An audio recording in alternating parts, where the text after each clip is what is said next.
Um, who's the chairman? Who's the chair of this committee? Hello, Eric. I am the chairman of the budget committee. I see that all budget committee members are here this morning. Is Sharon on the line with us recording everything? I guess I see her now. She is. So Sharon, I call this meeting to order. And Jay, I guess you're up on the agenda. We'll let Eric start it off. Yeah. Gotcha. I'm going to give a quick overview. Just a couple of statements I wanted to make.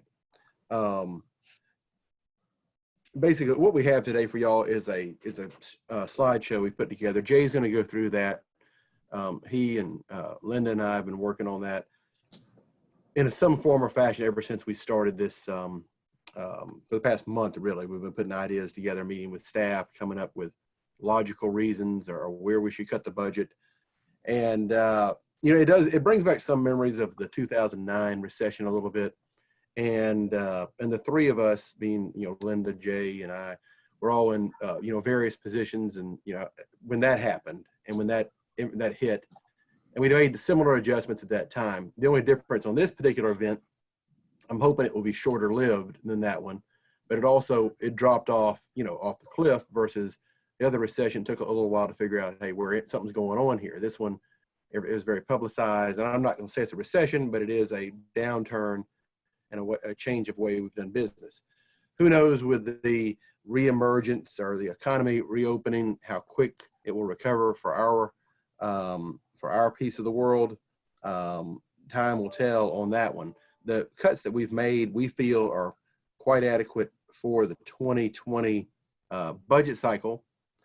We're in a good spot in the year in terms of our budget. We've started, of course, in January with this budget. We're going to make these adjustments, have a discussion with y'all, see if y'all are in agreement with it. It won't be long before we start the 2021 budget cycle. And at that point, we probably we'll know more. Hopefully we'll know more about the economy at that point. But that budget will probably look a lot different than what we thought it was going to look, 3 months ago in terms of our projects and what we can get accomplished. We've, talked about some of these going out and taking the hotel motel money to bond it and things of that nature. That's off the table right now. There's no appetite for that in terms of from the economist. There's no money there coming in from hotel motel. The money we've lost in hotel motel is gone. That will not be recovered. Hopefully it will come back in terms of pick back up, but that money is now lost. And the reason I say it that way, occupational tax, the other funds, those will come back in. People, they owe that money. That money was due January 1. They had to April 15th to pay it. We've extended that deadline as far as without penalties and interest, but that money is owed. Same with property tax money. That money is owed. Sales tax, the part where people didn't buy as much stuff, that's gone. Hotel motel money is gone. So hopefully, like I said, I think the timing of it is good for us to make adjustments. And I know, we've been watching and seeing what other places are doing. If you hear something, you have any questions about why another city or another area is doing a cut and why we are or we are not, please just ask, and I'll be glad to explain our logic as well as Jay and Linda will. But John, with that, we can turn it over to Jay. He has a super PowerPoint he's put together, and he goes through it in very detailed information. Okay, thank you. And everybody bear with me as I share my screen and hopefully it gets up and running. Can everybody see it now? Yes. Cool. Okay. This is going to be kind of, as we're going to do it, a rolling budget updates as we go through this pandemic. And what I want to first start is with everything in review in the past month. To kind of give context, the city declared its original state of emergency, and there's been subsequent state orders that have changed things. But basically, in mid-March, all of this started. And the mayor and council were given a written analysis of the city's financial condition on March 21st. One of the things that the mayor and Eric both wanted Linda and me to do was, as soon as this happens, start looking at how this will impact us, how it could impact us, because one of the other things to mention is that all numbers in this presentation and all numbers for this year are estimates. I'll even give the best example. We do not yet have a sales tax check based off this new economy. So everything you see is an estimate. Linda and myself have talked to our opposite numbers in other cities in the county, and even some at the state, to try to do estimates. The Georgia Center for Local and State Finance did an excellent, very detailed presentation or detailed report on sales tax collection at the state level, but they're like everybody else. They're caveating everything with, this is a new world and we have to work through it. So anyway, we discussed that at the March 23rd meeting. Now, at the March 23rd council meeting, staff asked the mayor and council for guidance on things we can do immediately. And we discussed some of that, and it's the easiest. We call it the low-hanging fruit. It's things along the lines of travel has stopped. We can do some training remotely. We don't have to do that. There are some repairs and maintenance which won't happen because things won't be used as much. So we've been starting with that, and at the end of the presentation, we'll go through the operating part of it. But that brings us to today's focus. And what we're going to do is focus on two different things. The first one is SPLOST, Hotel, Motel, and Capital. Those are our capital projects, and those are the fundings we want to talk about, recommendations and subsequent guidance off those recommendations first, and then a little bit about fund balance usages. I'm going to kind of call it a little bit of budgeting 101 to brief the committee on where we stand now and how things can change throughout the year. One thing I'm realizing on Zoom, it's almost impossible to actually see the eyes of everybody in the feedback because you're looking at the camera over here. So at any time you need me to slow down, please just speak out loud to say slow down, because I'll appreciate the breath and it'll allow me a chance to get a cup of coffee. Okay, first off, we want to talk about capital projects, and we want to talk about it in three different buckets. The city of Dunwoody has three buckets where capital projects are funded. The largest one by far is SPLOST, which is a relatively new tax for DeKalb County. Previously, we only had a host, and the city received some host funding, but it was replaced by a SPLOST amount, which is where we primarily get repaving most of our transportation, and we'll show the details in a second. The second bucket is hotel motel, and everybody knows that this is the amount that's taxed onto a hotel motel stay, and it's used for tourism redevelopment efforts. At this point, the city has yet to really start using this in full force, and in some ways, it's a little bit of providence in that we didn't step far ahead enough to be caught with something where we would be owing debt at this point. The third bucket that we're going to talk about is general capital. And this is funding paid for by just smaller general fund capital sources, and they have no restrictions, but we have very few of them. Okay, going forward, the first bucket, SPLOST. SPLOST is the most restrictive. Jay, hold on, Jay, hold on. You're not flipping your slides. We're still on the first slide. Is it, let's see, is it showing SPLOST to the top? No. It's like all good things. Let's see. Now are you seeing it? There we go. Okay, we're gonna have to do it this way. It's like all good things. Zoom works perfectly only when you're practicing. Jay, back up to the other two slides just real quick so the council, the committee members can see them. There we go. This, just to recap very quickly, the state of emergency was on March 18th. We updated the council on the 21st and 23rd. We started reducing expenditures that we could immediately. And then today's presentation is on SPLOST, hotel, motel, and capital funding. We're caught up? We're No good. apologies there. We're good. Okay. Can you see capital projects at the top? Yes. Okay, cool. Okay, these are the three buckets we were just talking about, and now we're going to SPLOST.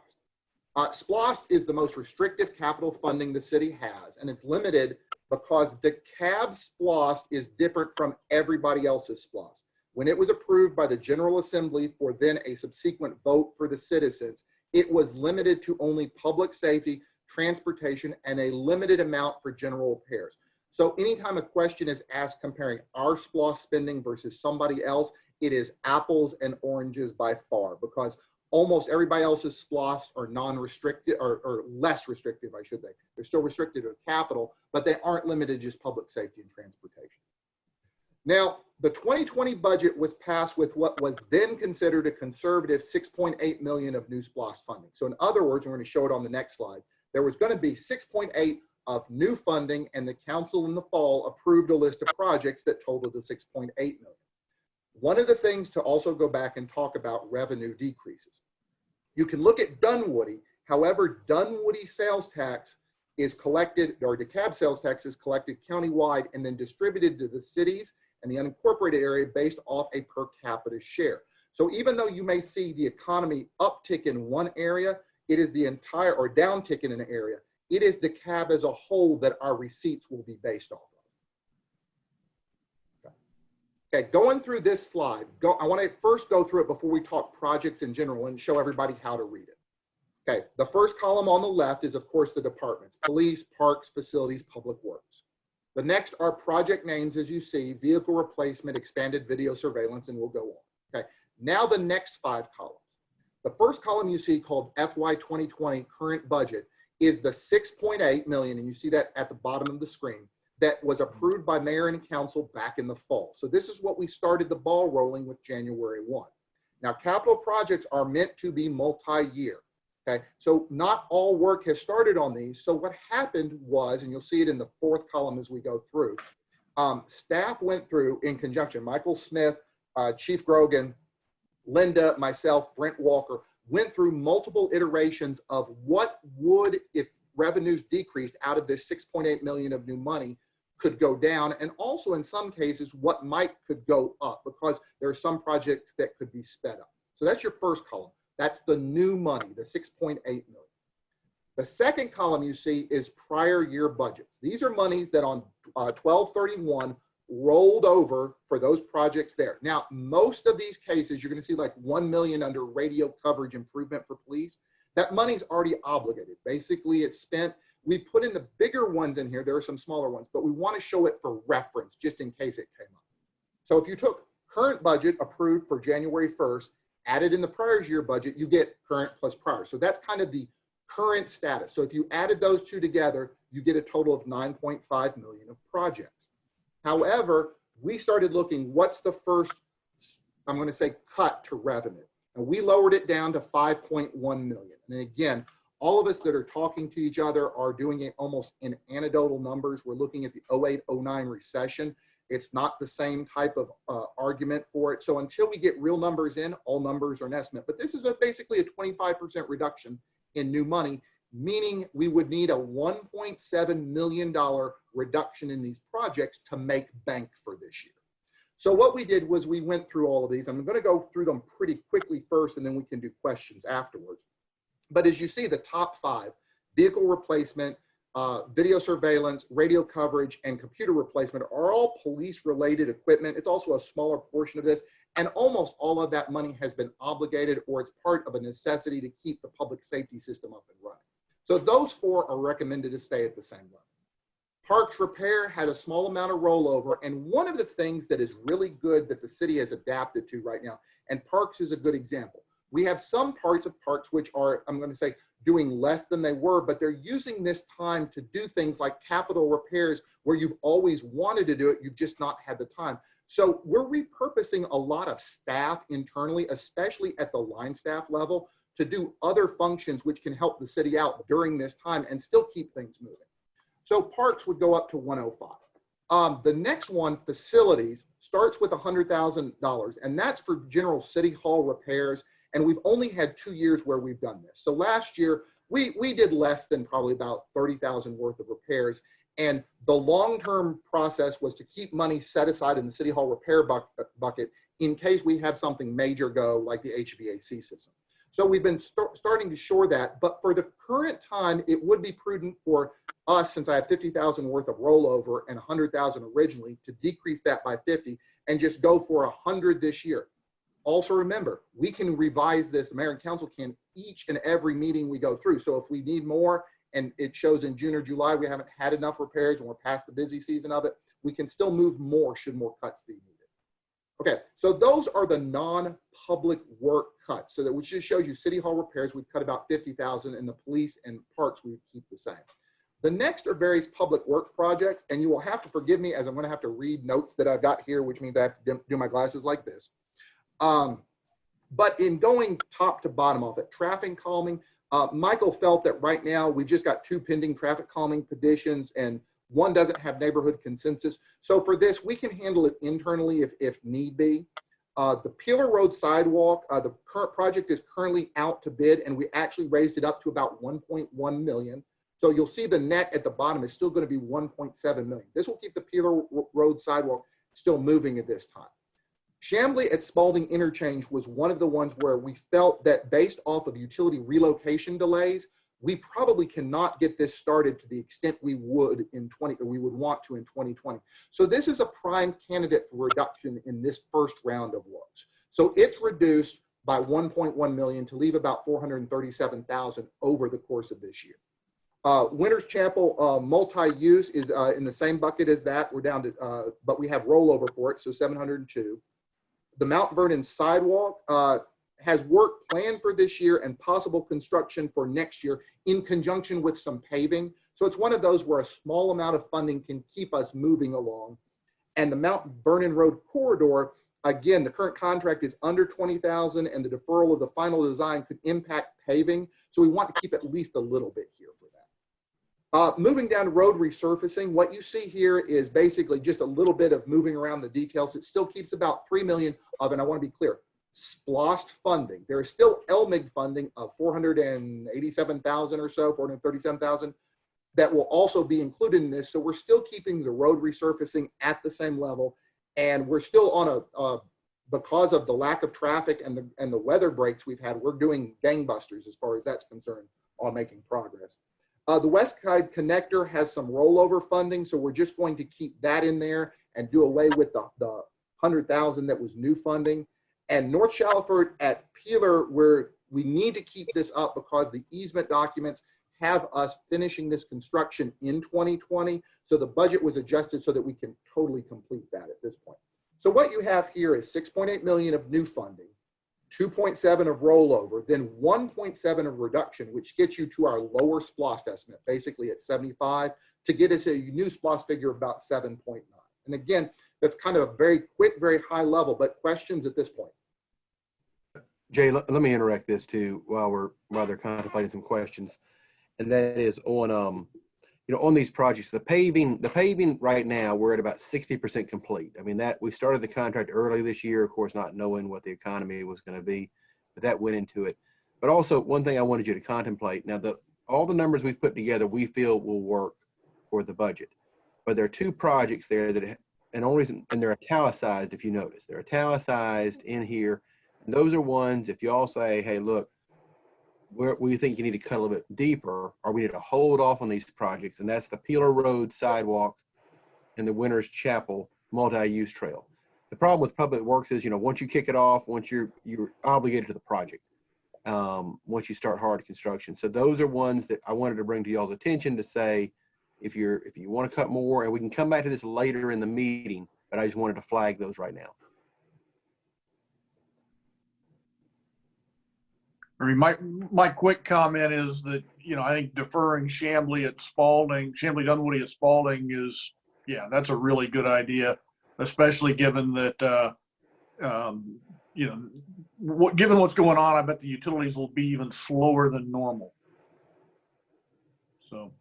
My questions on a couple of these projects is really the coordination with the other cities that are neighboring us. For example, the Spalding, that ties into Sandy Springs, right? That's really abutting. Were they part of that project at all? I don't think so. No, on Spalding, no, it does. They are not. The only piece they ever had there's some discussion, and that may be what you're thinking about, John, was some discussion with the bike lane continuing into Sandy Springs. And at this point, that's not 100% clear what Sandy Springs is going to do. It's on their master plan, but it's not timed with our project. Okay, and the same thing then goes with the Winters Chapel. What coordination were we doing with Gwinnett or Peachtree Corners? Right, with them we were doing some sidewalk coordination, but here again, we put the initial sidewalk in. There were some gaps, and we worked with them to fill those gaps. As far as the multi-use piece, I do know that Peachtree Corners, because of their SPLOST, or because of the Gwinnett SPLOST, they do have a lot of money, and a lot of the money they spend is on multi-use type trails and improvements. I'd have to get a better answer to your question on that one. It's not gonna, we're not deferring it off indefinitely, but that is a good question. I don't have the 100% answer what their timing is. And then as far as the Peeler sidewalk aspect, is there a stormwater that's included in that? Is it a bigger price, or what else? I'm just trying to think, if we were to defer that, what else are we deferring as part of it? It's not just sidewalk. Right. What's associated with that, it's going to be the sidewalk, the curb, the stormwater portion of it. But I don't believe there was any piece. I don't think there was a stormwater problem there that it needs to be resolved. It's just part of the project. So that would be deferred at this point. Now, that one is of utmost importance from the standpoint that we have the bids back on that project because it was bid out. It's ready to go. And that's why we need to kind of make a decision. Are y'all okay moving forward, or had you rather hold up on that one altogether? And it probably ties then into the paving of Peeler probably next year after this was, you know, it probably abuts the next project on that same street, I'm guessing. But so if we were to kick that down the road, we're probably also kicking down the whole repaving project that would go with it. I'm just guessing. We can we can find out on that. I'm not 100% sure. I also know on Peeler there was a little piece of sidewalk we were putting in that was about $4,000. It was a little piece of sidewalk to complete on the other side of the road. So we're going to do that piece. This is Okay. the bigger project, but I'll find out what other impacts there are with it. And again, the Peeler sidewalk, I think, was also tying in to the Brook Run Trail, connecting at Sharing or one of the couple of the streets over there. So, I mean, there's connectivity. It's not just sidewalk and curb. It's the connectivity into the neighborhoods onto the trail. And there might be That's correct. There might be some street lighting in that aspect as well. I'm not sure about that, but there's also some need for city street lighting along that corridor as well. Yeah, might even be like a crosswalk, you know, one of the lit crosswalks, you know, press the button, the hawk or whatever. And like I said, right now we have those in the budget. I mean, to carry on. But I did want to flag them and just, we're not recommending we pull them out. I just wanted you to see what could be done there if needed. And I'm guessing the West Side Connector is really matching funds for some GDOT and PCID type coordination moving forward. I mean, the West Side Connector is not going to be constructed or long-term plans are in place yet, but I believe it's probably just matching funds.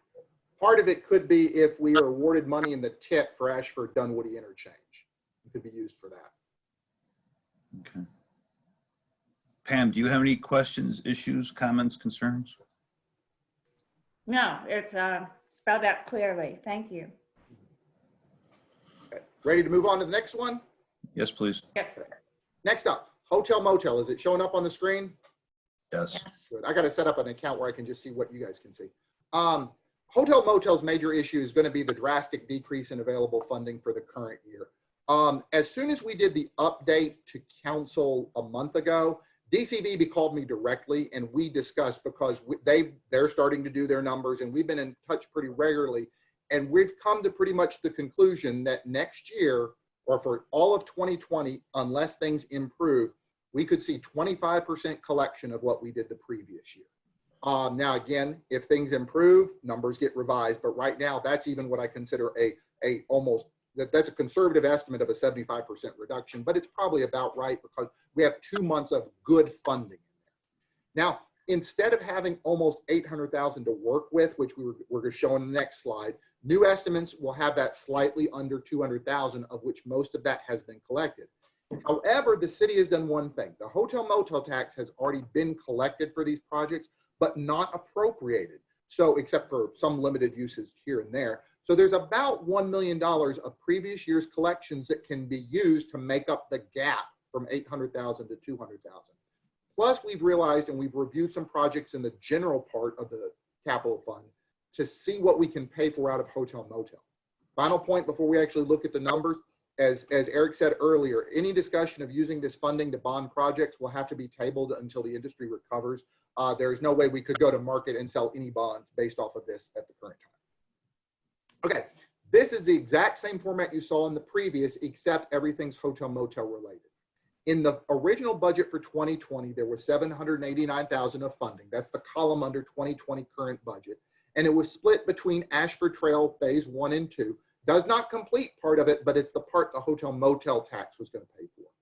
The part you see under prior year budget shows 1.1 million. And the project that's listed there, undesignated, we're only putting in as a reference. There was no official undesignated project. However, what it does is it shows you the amount of available funding in total. Now, we still would need, when we add in that, we'd still need to decrease about $592,000. So what you see is the recommended change. And let me go through those top to bottom. The Ashford Trail 1 and 2 would still in total have about 850,000 based off of current estimates, things we're working on. So those two could, those two could still be worked on. Let me skip the undesignated. The demolition of Perimeter Center East is in at about 36,000. The design for Perimeter Center East is in at about 102,000. And then what we've added in here that we haven't discussed yet is the Peachtree Middle School lighting. That's currently a general fund project. And because of the nature of what the fields are used for, it does qualify for hotel motel tax funding. So that funding can be decreased in the general fund, which you'll see in the subsequent slide, and used here in hotel motel. So in the end, you would still have progress on Ashford Dunwoody Trail. You would still have progress on PCE, and you would have progress on the lighting at Peachtree Middle School. Now, this leaves us almost at December 31st. The hotel motel tax will be a dry source. It will be whatever the economy is dictating at that point. And again, we can every month as numbers come in, let's say it upticks in the fall some, we can revisit it with the January 2021 budget. Okay, does this make sense on hotel motel, and are there questions about it? What's the current fund balance of this right now? That's the 1.1 million you see. 1.1. Yeah, you see in the prior budget. That's just because we don't, I put it up there as a reference this way, but that's what the fund balance available is right now. So in reality, then we're really just looking for another $200,000 to come in between now and December. Is that correct? Is that correct? Well, we've Make us- already received most of it. So I think, and Linda, correct me if you know the numbers better than I have, what we've actually gotten in hotel motel. It's probably shy of 200,000 right now. And then we're currently seeing, when DCV and I compared notes, we're saying 10% what month over month for the rest of the year. So in total, 25% for the year. But we have probably collected the lion's share already of what we're going to do. okay? So in other words, we're good based on what we've got budgeted and what we already have in the bank for the current 2020 year. We cover the 1.3 million. That's, Yeah, that's correct. Correct. All right. This is essentially banking on no more dollars the rest of the year. Correct, and I'm fine with that because I think that's the right way to go. Looking at the PCMS lighting, it's an important project, but again, I always want to make sure that there's a nexus going back to the hotel motel tax. It is the residents of that hotel, you know, day by day, or whoever's, you know, attending that hotel, they're paying the taxes for this type of improvement. And there should be a nexus coming from hotel paying to the benefit of the project. And explain to me, Jay, just as you can, background, how do you see hotel motel visitors benefiting from the Peachtree Middle expenditure? It's a good question. And what happens is, and of course, pre-COVID, things are different, but we have enough travel and baseball teams that come in for the tournaments that are not recreation, where there are hotels in Dunwoody, Norcross, Peachtree Corners, and all that are booked for weekend tournaments. And when cities start looking at tourism product development, one of the things that's always tied to it is things that are, I'll use the term stadium related, could be in there. I always kind of like the idea of a horse park in a rural area would work the same way. We have people that actually stay in Dunwoody hotels that use the fields for tournament purposes. So it is tied to that, and it does generate an amount of money related to it. And it's also within the area of just, you know, a hop, skip, and a jump over there. Okay.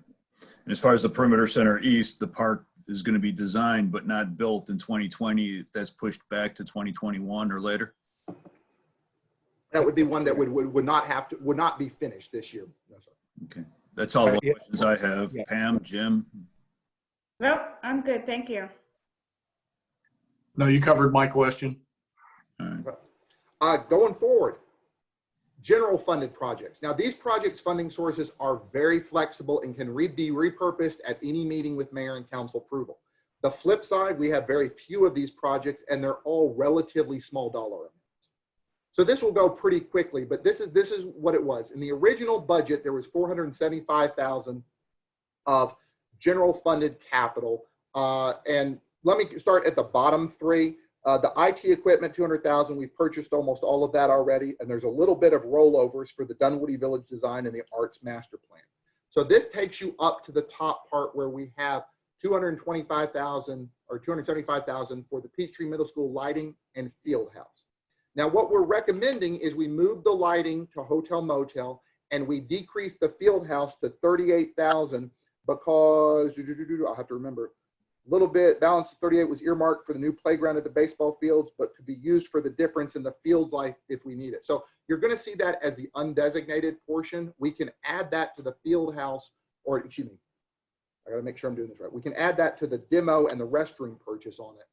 And then you see Waterford renovations under. So basically, since we're moving 125,000 out of this fund, the lighting portion of it, that money can be used to keep the renovations at Waterford, the creation of the restroom, and other things ongoing throughout the year as we've got time and the ability to do it. So it's kind of taking what can be moved to hotel motel, paying for it there, and then using that to keep the Waterford project moving as quickly as possible.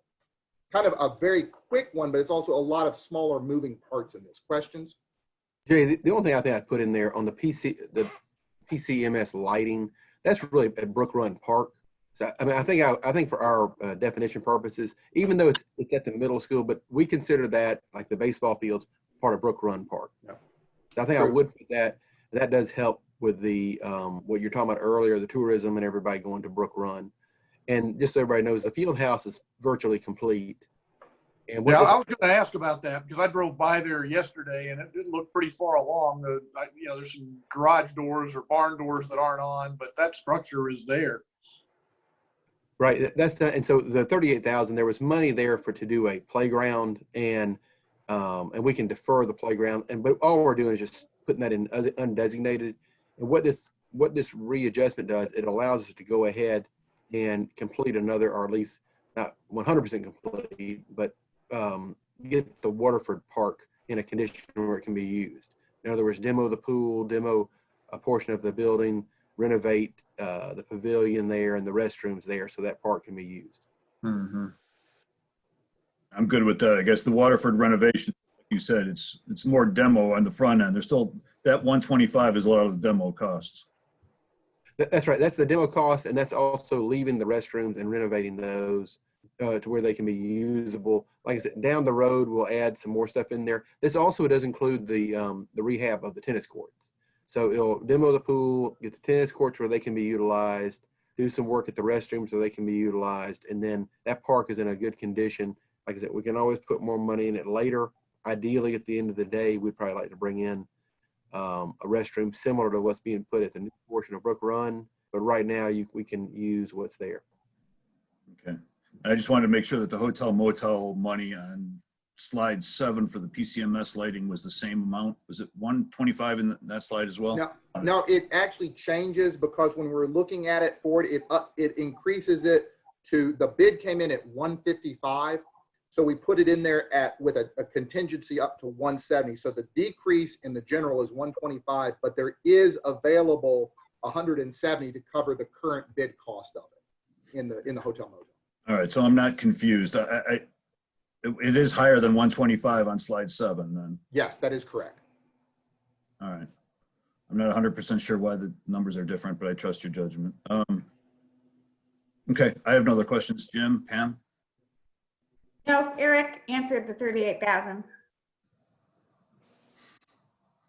Any other questions on capital in general, not just these 3, but anything else that you may have at this point?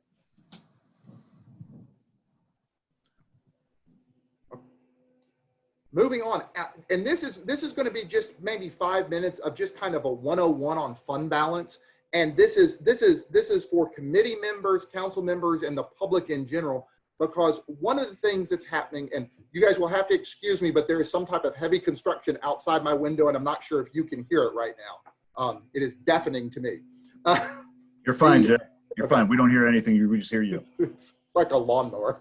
The cities, when the cities talk to each other all the time right now, we're all talking about what we've read in the paper. So City A will see what we did, City B, we will see what City B did. And we're calling each other and talking about things because all stories in the paper are done as best, just like all of us. They're working lickety-split and they're trying to get done something quickly, but sometimes things aren't clear. And one of the things I'd like to alert mayor and council to is that this city has been incredibly prudent and set itself up in a very good position to weather this storm. Now, do we have to face the storm? Yes, but we're in a very good position. And part of that's our fund balance. And in summary, this is how your budget looks every year. You have a starting fund balance. It's what you earned or during the previous years, you don't have left over. January 1st, you've got a fund balance. You add in the revenues, you take away the expenditures, and you have an ending fund balance. Now, the city's written policy has the ending fund balance to be between 4 and 6 months, which is actually a very conservative policy. There's lots of places that do between 1 and 3, 2 and 3. 4 to 6 is if we had gone out to bid with a rating agency, they would have literally just applauded us for that type of policy. Now, knowing that was happening pre-COVID, pre the pandemic, the city, Linda, myself, her staff, were all reviewing the fund balance because we've got to make sure it's right. We can't just use an estimate for it. But during the closing of the books, we kind of started to look that we might be above the 6-month level. Now, what would happen if we had been closing the books and said, oh, we have 7 point something months? We would have gone to mayor and council and said there's this much over the 6-month cap and recommended that capital needs could be addressed by this funding, one-time occurrences. However, one thing you've got is your fund balance is also there to shore up rainy days. And this is one of them. So what I'm kind of showing you here are 3 different scenarios. The first is the budget for 2020, an estimated $16.8 million to start the year. Let's pretend we earned exactly 100% of what we projected. Usually we earn slightly more. Let's pretend we spent 100% of what we expended. And usually we always underspend what we have totally budgeted. We would still end with 16.8 million, which would be 7.8 million of fund balance. Now, let's take a look at that exact scenario with 2 different things. In both the columns, scenario 1 and 2, I decreased revenue 30%. So that means we would be earning in total only 70% of what we projected originally to earn. So the figure is 18 million. In scenario 1, I reduce expenditures by 5%, a real life number. And in scenario 2, I reduce them by 10%, a more drastic step back. Now, in both of these cases, look at the month of fund balance. In the 5% reduction, we're still at 4.8 months. We're still above our 4-month figure. And in scenario 2, we're almost at the 6 months. So as long as the departments manage to this, it sets us up again for 2021 with fund balance available to even help in the next year. So in the case of the departments looking at what they're doing, and I'll switch to the next slide, staff's already identified internally almost 850,000 of expenditure controls, which have basically already been implemented.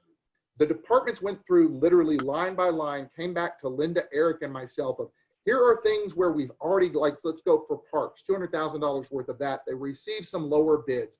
We know there's some program cancellations. Public Works did a good job of trying to figure out where they could reduce repair and maintenance effort with, I'm going to call it very specific, minimal service level reductions. Again, would we do something a little bit faster or do something a little bit different? Maybe, but we can still keep the streets paved. We can still keep things working and keep things repaired. Eliminating the budgeted contingency in the budget is a no-brainer in this type of situation. It just goes away. If we do have to come back at a later date, we'll have to work on it then. Police has, because of the way training and travel, that's practically ground to a halt as far as them going elsewhere for it. The fourth one on here is one that I'd like to highlight very specifically with mayor and council, is we have done a good job of creating a sinking fund for the city hall debt payment. We put in about $50,000 a year, and we have 2 years of that in there. So we have about $100,000. That is so as we progress through the payments, at the end, we can pay the lump sum. However, in a situation like this, I could very easily recommend you don't do the sinking fund payment this year.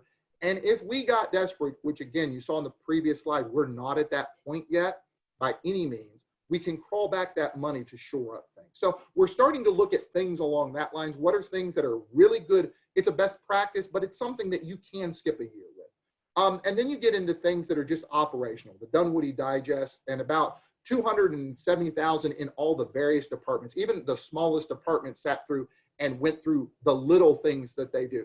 So department heads are daily, as they approve things, looking at it in this type of mindset. This process is Hold up. going. Go back to Go ahead. this just for a second. And one thing can you go back to the previous slide? Two things on this sheet I just wanted to point out. Jake pointed them out, but I just want to point them out one more time, which is the city hall sinking fund payment. You know, when we went out and financed City Hall, there was no requirement to have a sinking fund payment for the balloon payment at year 15. And so I feel that's very conservative, just not to, to eliminate that this year, not to have it. We're fine there. We need the money today. The other one is that I wanted to see if you all were okay on a policy decision of it, was the elimination of the print edition of Dunwoody Digest. I know this is something that we added several years ago as a retreat item, and we can either eliminate it, defer it, suspend it for now. We'll still do the Dunwoody Digest. It just won't be a print edition. So I just want to be sure y'all are okay with that at this point. I guess my thought on the Dunwoody Digest is that it was really advertising for our programs. And right now, I'm not sure what our programs are going to be in 6 months or 3 months. So it's hard for anybody to put something to print long term if we don't have a definitive answer of what we're actually going to be doing. So I'm okay with, an elimination of the Dunwoody Digest, the print edition, since we really don't know what we're doing anyway. We're on a day by day, week by week, sort of month by month basis. But again, the governor can make a decision and everything changes. So everything is up in arms as far as I'm concerned. Let's eliminate that. That's my opinion. Yeah, I'm good with that as well. I mean, I guess a question related would be, that document as a PDF does go out to the citizen mailing list, just like the Friday, news blast, right? And I guess the question is, that's been a fairly high volume email list that, if it, obviously it probably doesn't hit every citizen, every household in the city, but, I bet you it's above 80%. I'd be curious to know what that number is if we know it. But again, I'm good with it too, John. Yes, absolutely. That's a easy one in my opinion. Just as John pointed out, we don't know day to day what activities are happening, and I don't think we need to be spending that money right now that ends up in recycling for the most part. Sounds good. Thank you. As we were saying, this process is going to continue throughout the state of emergency. And also, the numbers are always going to get better as revenue figures come in. Once we get through the first couple of monthly checks just to see how March and April impacted us, we're definitely going to come back with better numbers to look at what we need to do. One also thing to mention is that due to some extent of the pandemic, some budgets are going to have to be increased during this year. And I want to put an effort on two parts. One of them is safety efforts, PPE for police, which between them and John Gates in purchasing, everybody else is doing their best to, as we call it, corral supplies. However, we will probably spend more on that. Park is spending more on stopping people from playing in the skate park. There's some things that they're having to spend money on. A major project that we're going to have to come back to in probably about 2 or 3 months is IT work. And part of that is the new norm is everybody's working at home. And I want to thank Ginger and the IT staff for keeping everything up and running as much as they can. They're doing a great job of it. But we do know that there's going to be upgrades that we're going to recommend later on and probably will not fit within IT's budget. It's the one where I cannot see a cut coming from at this time, because right now we need to make it so that if we do have to work at home, whether it's long-term or whether people are working at home 4 days out of the week, coming in 1, we need to make sure that system is stable for citizen and for public safety efforts. So be prepared for that at a later meeting. One last thing I'd like to mention on this is one thing that we have not talked about is cash flows. And Linda, myself, and our financial advisors, PFM, talked earlier this week or later last week, and we've started to look preliminary at it. As of today, April 21st, we do not think we'd have to issue a TAN. However, I'm always going to say every couple of weeks, every month when we give you an update, That's one of the questions we're always asking ourselves. So we may come back to you at a later date to ask for permission to go get a tan, but we want to keep sure that everybody knows that is still an option available out there in case we end up with a cash flow issue. That's not a budget issue, that's just cash in the bank at a particular point.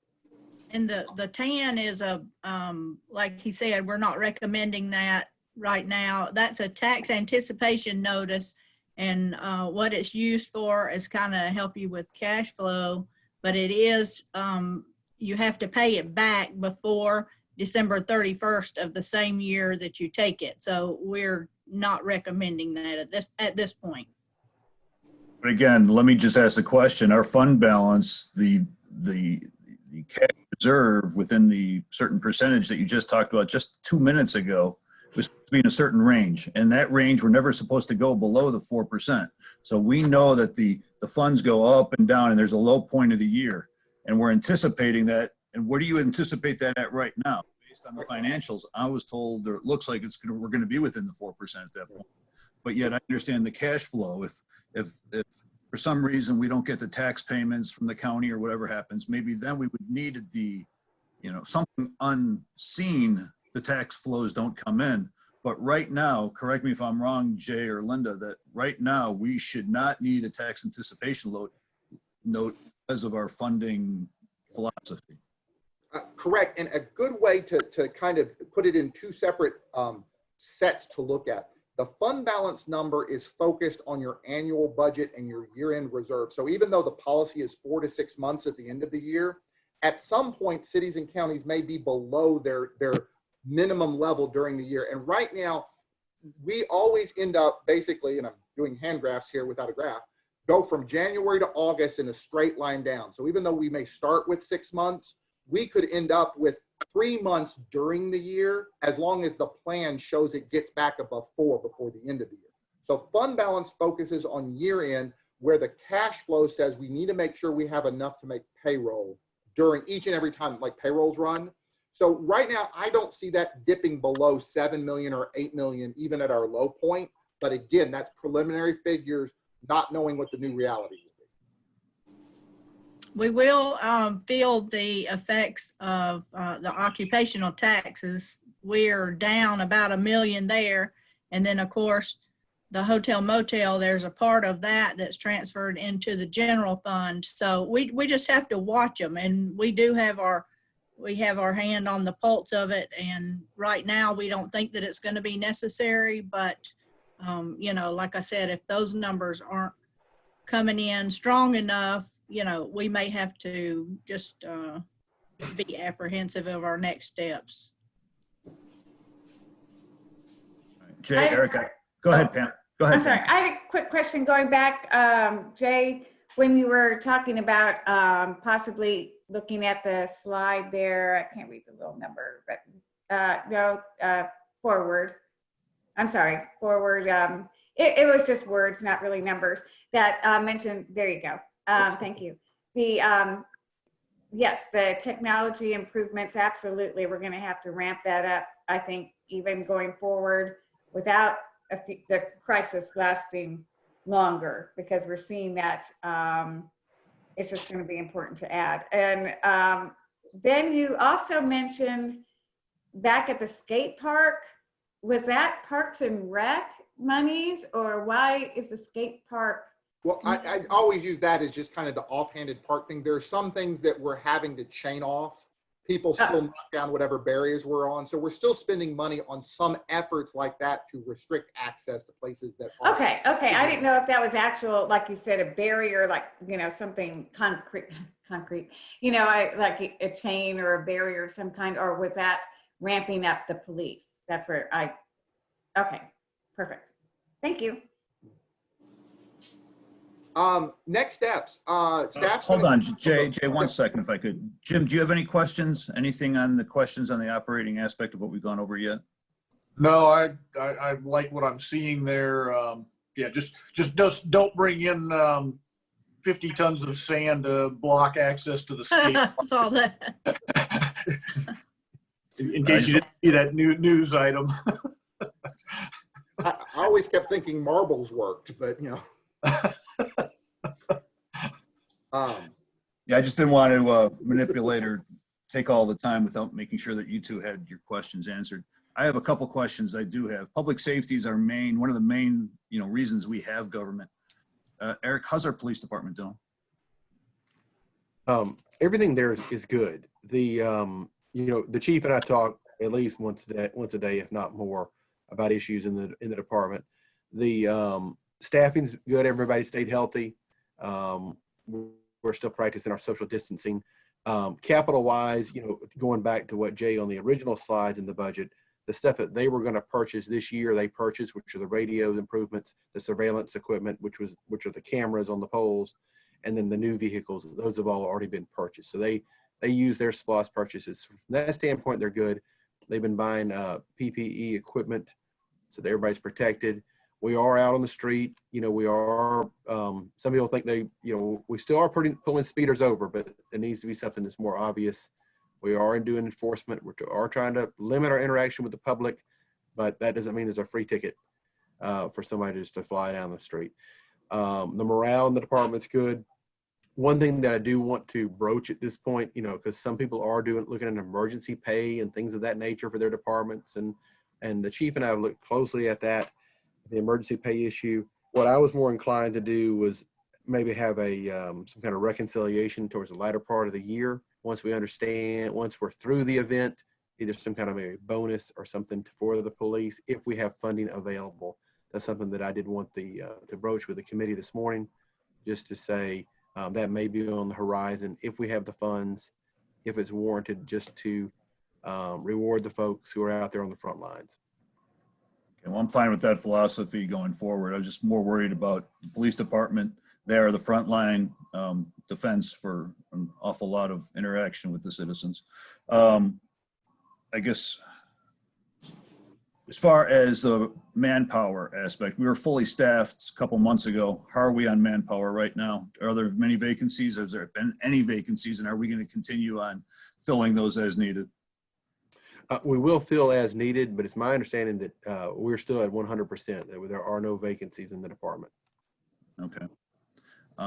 Next major issue I just wanted to have a quick update on is we have our contracts out for bid, and how is that going? Is that moving forward? Can you give us a quick little update on that aspect? Right. I'll dive into it. Then Jay's got some more detailed information. So currently, as of yesterday, I guess everybody now has their packets to review in terms of the internal review of the documents. The bids have come in. Jay, why don't you recite how many we got from each bid? It was very helpful. Yeah. Am I still on? Did I unmute? Okay. We had a total of 10 respondents for over all areas. Well, we had some that just bid 6 people only bid on one area, but 4 of them bid on multiple areas. So I think it was actually a good sampling. It was a little bit higher than what we expected and better than the last time around. And we do have some competitive areas in it. All the scoring members have their hard copies and their electronic copies in hand. And we actually still should be on the process to have the interviews or selections narrowed down to qualified candidates and possible interviews in early May or mid-May, and a vote for council on all areas in June, the first meeting in June 1st. Okay. When those bids went out, it was a different timeline, different world when we put those bids out. The new normal hasn't really hit yet. How will this event and this funding issue and manpower issues, how is this going to affect the bid going forward? Is there any changes, any update? Is there anything that's out of whack in the sense of what we've put on the street versus the new reality? I will say this, I will always remember that we released the bids the first day that City Hall was closed. So the timing of it was just totally, the world changed, but we still put the bid out.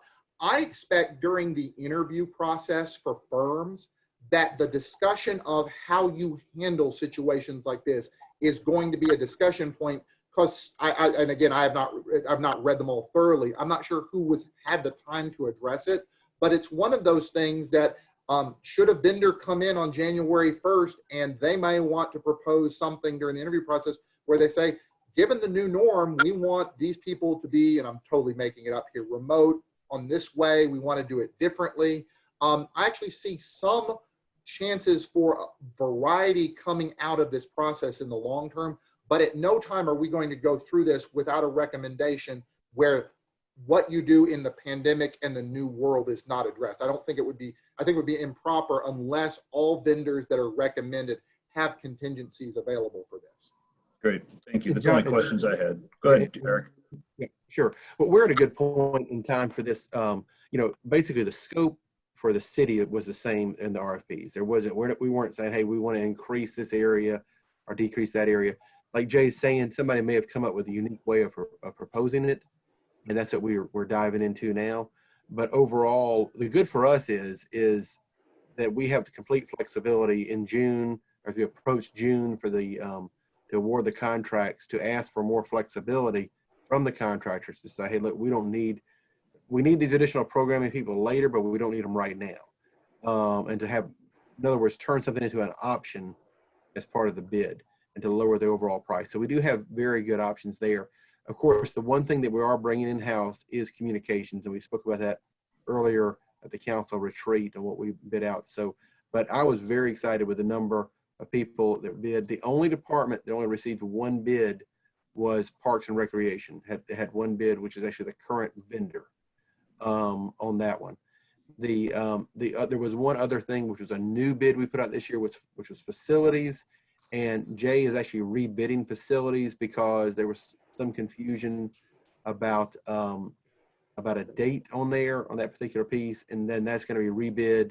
And we're hoping to get somebody in there for facilities. If we never got somebody for facilities, we can kind of keep going like we have been for the past 2 years with City Hall. But we thought this may be a more economical way to deliver the services.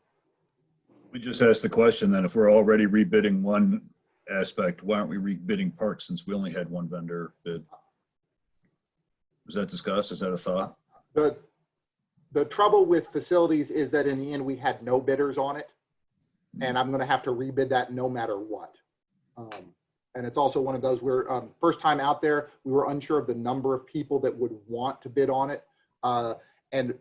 Unlike parks, there's lots of people that know that operation exists. Here, unfortunately, very few know, and we try to beat the bushes to get people to bid on it. But facilities, it may be a little bit of a problem getting multiple bidders in there. I guess my question, Jay, seeing that we only had one bidder on parks, is that a competitive bid, and why aren't we rebidding that? We could look at it. We're still going to score. We already talked to Brent. I still want him to review it and score it as if, to make sure the vendor is qualified and the plan is there. We can discuss internally, and Eric and I can get together, because with one bidder, there is the discussion that could be an issue, is if we put it out. Now, if we put it out and we only get one bidder again, then it just will delay it for a month. But we can work with it, and we can look at it. And John, I think we'll get with legal, because I think if it's a qualified bid, I'm not sure that we have a valid reason to rebid it unless it's out of scope. If it's within scope of what the previous or what we estimated it should be, because if we rebid it, because now the other person has technically seen the bid and somebody underbids it, you get into some other bidding issues there. I'll talk to John Gates about it, but as long as we're under no obligation to accept that bid. However, if the bid doesn't meet what we want, then we don't have to accept it. But if it meets the requirements, I believe we are under some obligation to accept the bid. All right, thank you. I just wanted to raise the question. You've answered it, to my satisfaction. I just want to make sure that it's been considered and look at it from every angle. And if it does not meet our bids, or if it is appropriate to rebid it, please rebid it if that's the decision of yourself, Eric. But again, I'm just trying to ask the questions to make sure. It's excellent question. Thank you. That's all I had. Any other questions? Jay, what I want to say is, so how we'd like to proceed is this, we're going to present this to the council as a whole next Monday, if y'all are okay with it. We feel, based on what we know today, that this is a good assessment. Like I said, there's still a couple of tricks in there we could do, which is and I say tricks, different ways to finance stuff, which is, we do have the TAN, and the tax anticipation notes that we could borrow if we need a cash flow crunch. I do feel the property taxes for this year are going to come in, there's some theories you could say, hey, it's going to be a little bit less reduced. We will get the money. It's just a matter of when you get it. You hope you get it during this cycle before the audit closes. In other words, you want it during the 2020 budget audit. But having said that, I just want to make sure y'all are completely comfortable with the cuts we've come up with. I'm comfortable with them. Jay's comfortable with them. Linda's comfortable. The staff feels we can operate within it. There's always the big unknown. I don't think it does keep us all a little bit on edge as far as what is the unknown, but we do feel based on the information we have, based on our experience and what we feel with the economy. And I think yesterday with the governor, reopening the state economically, I think that will help to a degree for businesses to get back out, to pay their taxes, people to spend money, bring in more SPLOST, and those type of things.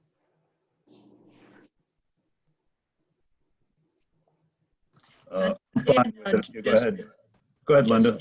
Okay, sorry. I did just want to make the comment that these were not, we are not recommending cuts. We're just recommending deferrals at this point, but we'll be cutting the operating expenses as we can, but the capital and that type of thing as presented, those will just be deferred for you to vote on later if you were wishing to reallocate, but we're not wanting to make the cuts, just deferring the work. That was just a comment I would like to make. Jim, Pam, thoughts? You good? Good. No, excellent job. Yeah, really good. Yes, this Dunwoody looks really healthy, which is good. I just know, looking at school systems and things, this is good for Dunwoody. I guess the one question I have, I'm going back further in the presentation is, how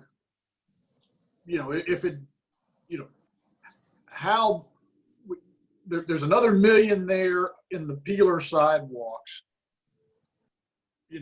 How much can we kind of defer that just to see where we're at? Is there any opportunity to,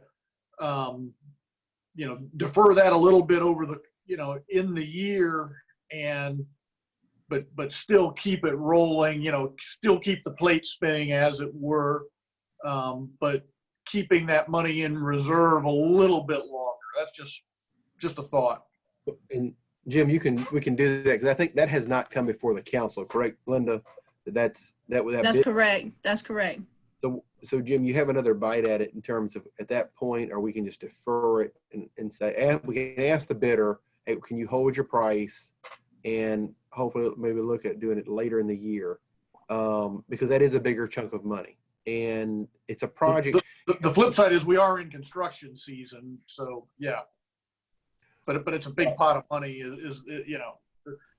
That's the one place where there's a potential huge reserve fund, just to play it completely conservative.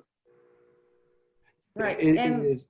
I was going to say, and deferring it to not to, like Jim said, construction period, yes, but then also weather plays into it, correct? With cement and Yeah, all that's what I'm saying, Pam. Yeah. Yeah. Okay. So we may not be able to, to defer it much and still Right. be able to get it done.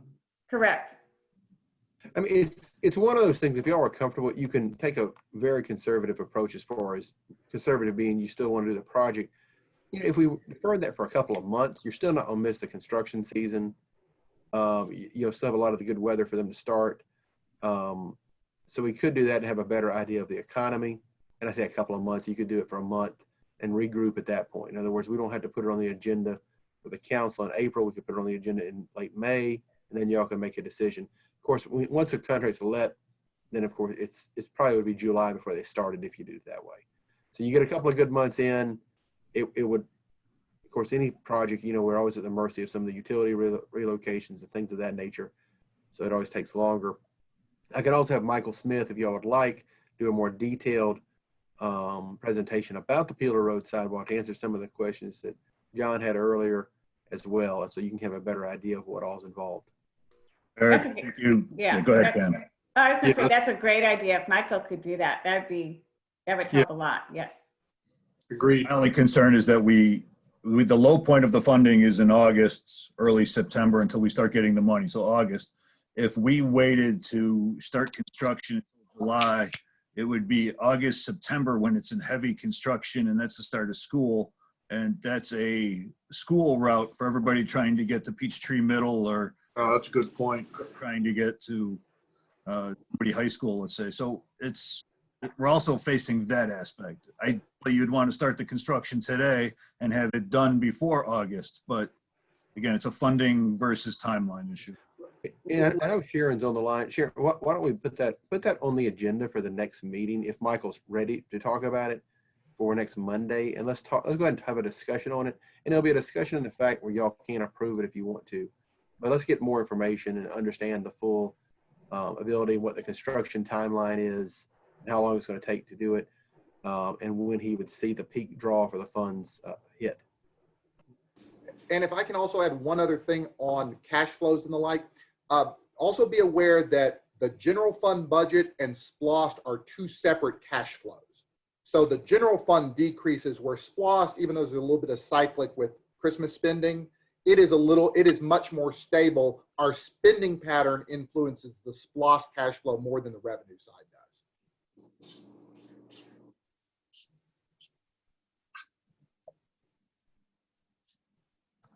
Yeah, all this is because of Dunwoody's leadership, I would say, of, doing business the right way and being good stewards of the funds. We wouldn't be in this position if the leaders had not been on board with working this way. So I give a lot of kudos to Dunwoody's leadership. Thank you, Linda. And we've got nothing else on our end. Any questions?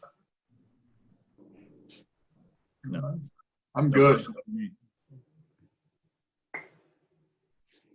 Well, thank you all for listening to the PowerPoint and the slides and going through that. And we'll stay very attuned to the economy, and we'll know more, I think, in the next 30 days how quickly it will rebound, and then hopefully the dip is here and we'll rebound on this thing. But Jay, so Monday you'll present this to the entire council as far as an update, do an update for the public at that point. Same thing. Okay, thank And you. I'll send this to the members of the committee as soon as I log off. Great. Jim, Pam, can I get a motion to adjourn? Motion Move to adjourn. Second. Moved by Jim, second by Pam. And that concludes the meeting. Thanks, everybody. Thanks, staff. Thank you. Appreciate it. Thanks, everyone. All right, have a good day. Thank you, you too. Bye. Bye.